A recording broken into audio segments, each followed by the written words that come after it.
বন্ধুরা, আজকে কিন্তু মনটা আমার একদমই ভালো নেই। আর কেন ভালো নেই সবটাই কিন্তু তোমাদেরকে জানাবো, অবশ্যই তোমাদের সঙ্গে শেয়ার করব।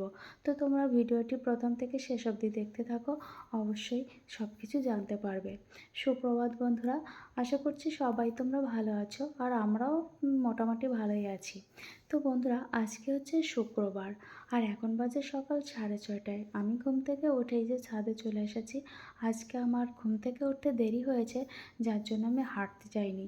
কিন্তু দেরি হওয়ার জন্য আরেকটা খারাপ কাজ হয়ে গেছে, জানো তো বন্ধুরা? যেটাকে আমাকে খুবই খারাপ লাগছে এবং মনটা ভীষণই খারাপ। কাজ করছি, এই যে গাছপালা দেখাশোনা করছি, একটু ছাদে ঘুরছি, তারপরেও মন খারাপ হচ্ছে। জানো তো বন্ধুরা, রাত্রেবেলা প্রচণ্ড ঝড় বৃষ্টি হয়েছিল, যার জন্য এই যে ছাদটাও কিন্তু ভেজা ভেজা। আর সব ওই যে জাম এসে যে গাছের উপরে যে ছাউনিটা, ওটা কিন্তু দলা পাকিয়ে গেছে। তো সেটাও একটু গুছিয়ে রাখলাম। তো বন্ধুরা, আজকে কেন মনটা খারাপ অবশ্যই বলছি। ঘুম থেকে উঠেই ঘটনাটা আমার সঙ্গে ঘটেছে। তো প্রতিদিন ঘুম থেকে উঠে যখন ছেলের পড়া থাকে, ওকে ঘুম থেকে তুলে আমি পড়তে পাঠিয়ে দিই। কিন্তু আজকে ছিল সকাল 6টায় পড়া। তো আমি ঘুম থেকে উঠতে পারিনি, তো কী করে ওকে তুলব? এটাই ছিল ভীষণই খারাপ একটা ব্যাপার। তো মানে প্রতিদিন আমি 5:30টায় ঘুম থেকে উঠি। তো তখনই আমার ফোনে অ্যালার্মটা বাজানো থাকে। তো আজকে কখন যে বেজেছে, কখন 5:30 বেজেছে, কিছুই বুঝতে পারিনি। কেন এরকম হয়েছে আমার সঙ্গে আমি মানে ভাবতেই পারছি না। তাও বলি বন্ধুরা, আমার ছেলে এখন ক্লাস 10-এ পড়ে। তো এই বছরটা প্রচুর পড়ার চাপ থাকে।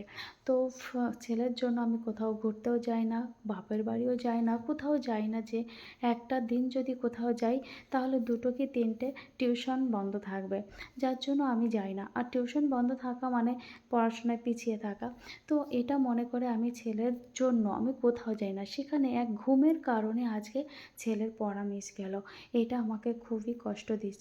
তো কি বলবো বন্ধুরা, এই ঘুমটা যদি এতটা ঘুম না হতো তাহলে আজকে এরকম হতো না। জাস্ট রাত্রে প্রচণ্ড বৃষ্টি হয়েছে, তো ঠান্ডা ছিল। ওই ঠান্ডাতেই মনে হয় আমার ঘুমটা এত হয়েছে। যাই হোক, কিচ্ছু করার নেই। ছেলে তো রেগে টেগে আবার ঘুমিয়ে পড়েছে আর আমি এই যে কাজ করছি। তো এই যে বন্ধুরা, উপর থেকে ঘুরে আমি নিচে চলে এসেছি। তো নিচে এসে এই যে ঘরটা গুছিয়ে নিয়েছি, বাসনগুলো বের করে দিয়েছি। আর এখন সকালে যখন আমি ছাদে ঘুরি, তখন কিন্তু লাইট ছিল না, মানে সূর্য ওঠেনি। এখন হালকা পাতলা সূর্যটাও উঠেছে। তো ঘরের ভিতর লাইটও এসে গেছে আর সূর্যের তাপও কিন্তু খুব। আজ এখন আমার গরমও লাগছে। সকালে এতটা ঠান্ডা ছিল আর এখন গরম লাগছে। তো বন্ধুরা, ঘরটা ঝাড় দিয়ে নিচ্ছি। তো ঘর ঝাড় দেওয়ার আগে আমি নিচে এসে ফুলটা তুলে নিয়ে এসেছি। কারণ শ্বশুর এবং শাশুড়ি মা দুজনেই ফুল এনে দেন আমাকে। কিন্তু সেখানে শাশুড়ি মার শরীরটা খারাপ আর শ্বশুরমশাই একটু দেরি করে ফুল আনেন। তো আমার পুজো দেওয়া হয়ে যায় 8টার ভিতরে। তো ওনারা ফুল আনেন 10টার সময়। তো তখন তো আর ওই ফুল আমি কী করব? তো তাই জন্য আমি আমার মতো করে, আমার নিচে গাছ আছে, ফুলের গাছ, তো সেখান থেকে কিছু ফুল তুলে নিয়ে এসেছি। আর আনার পরে তারপরে আমি বাদবাকি কাজটা করছি। তো ঘরটা ঝাড় দেওয়া হয়ে গেছে। ঘরের সামনেটাও কিন্তু আমি জল দিয়ে ভালো করে ধুয়ে নিয়েছি। আর এখন বন্ধুরা, আমি বাসনটাও কিন্তু এই যে ধুয়ে নিয়েছি। তো এই কাজ করতে করতে আমার প্রায় 7:30 বেজে গেছে আর অনেকটা লাইটও বেরিয়ে গেছে। তো এখন একটু জল খেয়ে নিচ্ছি আর ওষুধটা তো খেতেই হবে। সকালে থাইরয়েডের ওষুধ আছে প্রতিদিন। তো খাওয়া দাওয়া করে একটু জল টল খেয়ে বন্ধুরা একবার চান করে নেব, পুজোটা করব। কেননা আমি প্রচণ্ড মানে ঘাম হয়, প্রচণ্ড ঘাম হয়। একটু কষ্ট হলেই ঘাম হয়। তো সকাল থেকে একটু কাজ করছি, তো যার জন্য ঘাম হয়েছে। তো একবারে আমি চানটা করে নিয়েছি। সেই সঙ্গে কিছু জামাকাপড় ছিল, ওটাও কেচে নিয়েছি। মনে করলাম যে এখন চান টান করে পুজো টুজো দেবো, তারপরে রান্নাবান্না করব। তারপর যদি আবার মন চায় চান করতে, আবার চান করব, এটাই ভেবে আছি। তো এই জন্য আমি চানটা করে নিলাম। আর এই যে কিছু জামাকাপড়ও আমি কেচে নিয়েছি, সব কিছু কিন্তু ধুয়ে উপরে নিয়ে এসেছি। তো যখন আমি ঘরটা ঝাড় দিই, তখন কিন্তু সূর্যের আলোটা বেশ ছিল। এখন আবার মেঘলা মেঘলা হয়েছে, জানি না দিনের বেলা আবার বৃষ্টি হবে কিনা। রাত্রে এত বৃষ্টি হয়েছে দেখো বন্ধুরা, ছাদের আমার চারিপাশে কিন্তু জল জল দেখা যাচ্ছে। আর এই যে নেটের শেডটা, এটা কিন্তু দলা পাকিয়ে গেছিলো ঝড়ের জন্য। তো এখন আমি ওটাকে একটু ঠিক করে দিচ্ছি। যতটা পারছি আমি নিজে হাতে ঠিক করছি। আর এছাড়া আর কি বলবো বলো? কি করব? আমি তো পুরোটা পারছি না। ওইজন্য এরকম করে রেখে দিলাম। আর আজকে কিন্তু গাছে অনেক ফুল ফুটেছে। মানে গাছে যতগুলো আমার ফুল গাছ আছে, সব গাছেই একটা দুটো করে ফুল ফুটেছে। স্থলপদ্ম ফুলটা মানে ছিঁড়তে গিয়ে মনে হচ্ছে গাছটাই উঠে যাবে। এতটা শক্ত, মানে আমি তুলতেই পারছিলাম না। তো বন্ধুরা, নিচের থেকে তো কিছু ফুল এনেছি। আর এই যে আমার ছাদে গাছেও কিন্তু বেশ কিছু ফুল ফুটেছে। এই যে চায়না জবা, মানে আমরা যেটাকে বলি ছোট জবা, তো এই জবা গাছটায় প্রায় আমার 12 থেকে 15টা ফুল ফুটেছে। ছোট ছোট জবা ফুল ঠিকই, কিন্তু ফুটেছে। আর এই যে পুর্তলিকা, মানে আমরা যেটাকে বলি টাইম ফুল, এটা এখন আর দেখা যাচ্ছে না। যখন খুব রোদ হবে, আজকে যদি দিনের বেলায় প্রচণ্ড রোদ হয়, অবশ্যই তোমাদের তখন দেখাবো বন্ধুরা যে কত ফুল ফোটে এবং কত রকমের ফোটে। মানে এই গাছের ফুলের যে কালারে আমি একদম পাগল হয়ে গেছি, যার জন্য আমি অনেকগুলো টবে এই গাছগুলো লাগিয়ে দিয়েছি। আর গাছগুলো তো কম যত্নে, কম খরচে সুন্দর গাছ হয় এবং খুব সুন্দর সুন্দর ফুল ফোটে। কেননা একবার গাছ লাগিয়ে দিলে সেই গাছের থেকে ডাল কেটে কেটে যদি লাগানো হয়, তবেই কিন্তু সেখানে সুন্দর সুন্দর গাছ হয়ে সুন্দর ফুল দেখা যায়। তো বন্ধুরা, আমার কিন্তু পুজো করা হয়ে গেছে। আর এখন আমি নিচে যাব। তো এখন আবার হালকা হালকা রোদ বেরিয়েছে। আর রোদ বেরোনোর সাথে সাথে কিন্তু দেখো, টাইম ফুল মানে পুর্তলিকা ফুলগুলো কিন্তু একটু একটু ছড়ানো শুরু করে দিয়েছে। যখন সূর্য একদমই পাক্কা উঠে যাবে, তখন তোমাদের দেখাবো। তো আমি নিচে চলে এসেছি। এসে আমি সব রান্না বান্না সব কিছু গুছিয়ে নিলাম বন্ধুরা। আজকে উচ্ছে আলু দিয়ে মাছ হবে। তো ডিম সিদ্ধ দিয়েছি, ভাত করছি, একটু সিদ্ধ দিয়ে দিয়েছি, ডাল হবে। আর একটু উচ্ছে ভাজি হবে, ডাল, ডাল, তারপরে আমের চাটনি, এসবই রান্না করব। তো রান্না বান্না করে এই যে খাচ্ছি ডাল। আর একটু বড়া বানিয়েছি, ডাল, বড়া, তারপরে তোমার শসা, টমেটো, এসব দিয়ে দুপুরে খাওয়াটা, মানে সকালে খাওয়াটা করে নিয়েছি। আর দুপুরের খাবারটা এই যে রেডি করা রয়েছে। তো যখন দুপুরে খাবো তখন ওটাকে তো খেতে হবে। তো আর একটা জিনিস করেছি, সেটা হচ্ছে চাউমিন। এই দেখো বন্ধুরা, আমার শ্বশুরমশাই চাউমিন খাবে, তো ওইটাই করে দিয়েছিলাম। তো সকালে খাওয়া দাওয়া তো হয়ে গেল। এরপরে দুপুরে খাওয়া দাওয়া হবে। তো ছেলে তো সকালে পড়তে যেতে পারেনি। তো ওই যে 11টা থেকে একটা পড়া আছে, তো সেখানেই যাচ্ছে। চান টান করে খাওয়া দাওয়া করে ছেলে যে পড়তে বেরিয়ে পড়েছে। আর এরপরে হচ্ছে আমার আবার কাজ শুরু হবে। রান্নাবান্নার কাজ তো মিটে গেছে, এখন আমার ঘরের কাজ আছে বন্ধুরা। তো আমি ছেলেকে পাঠিয়ে দিয়ে চলে এসে ছাদে।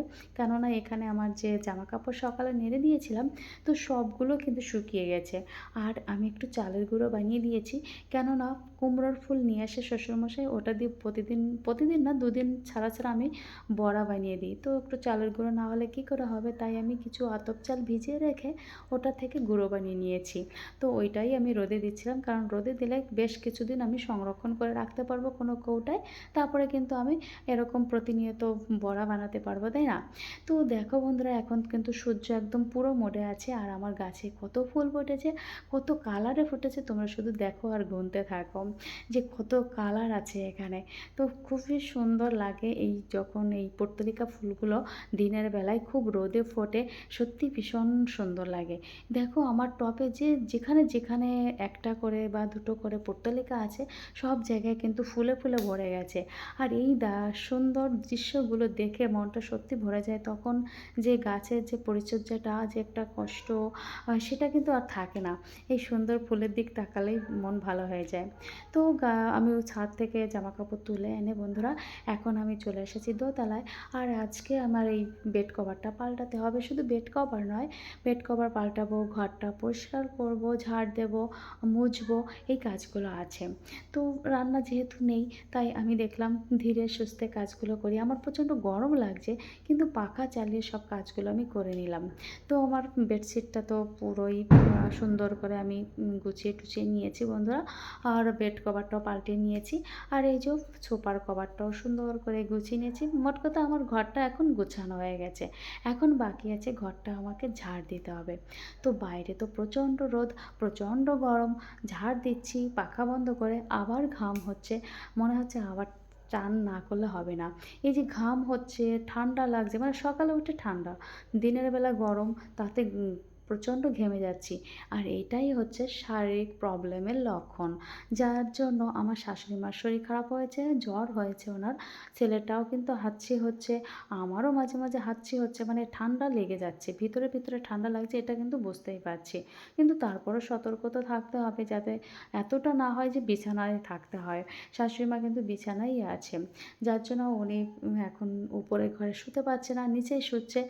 আর নিচে যে রুমটায় আমরা থাকতাম, মানে দিনের বেলা থাকি, রাত্রে বেলাও থাকি না। রাত্রে তখন উপরেই থাকি। তো এইটাই। তো ওইখানেই শুচ্ছে।